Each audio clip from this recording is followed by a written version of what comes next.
এই চ্যানেলে সম্প্রচারিত সকল খবরই সচেতনতামূলক এবং শিক্ষণীয়, কোনো কিছুই প্রভাবিত নয়।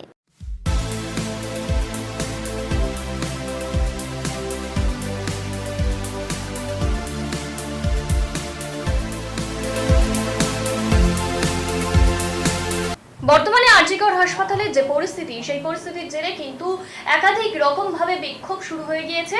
এই মুহূর্তে এমার্জেন্সি ছাড়া অন্যান্য দপ্তরেও জুনিয়রদের চলছে কর্মবিরতি।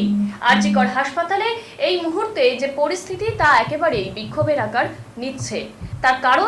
তার কারণ দ্বিতীয় বর্ষের ডাক্তারি পড়ুয়া তিনি রহস্যজনকভাবে মৃত্যু হয়েছে।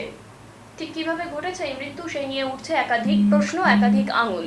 আজ ইতিমধ্যেই ময়না তদন্ত শুরু হয়েছে এবং সেই ময়না তদন্তে থাকছে তার পরিবারের দুজন মহিলা, এমনটাই দাবি কিন্তু তারা করেছিল। পরবর্তীতে কি হবে সেই দিকে অবশ্যই নজর থাকবে, কিন্তু বর্তমানে যে পরিস্থিতি, আরজিকর হাসপাতালে যেসব জুনিয়র ডাক্তারেরা ছিলেন তারা কিন্তু ইতিমধ্যেই কর্মবিরতি নিয়েছে বলেই জানা যাচ্ছে। দাবি করছি বিচার বিভাগীয়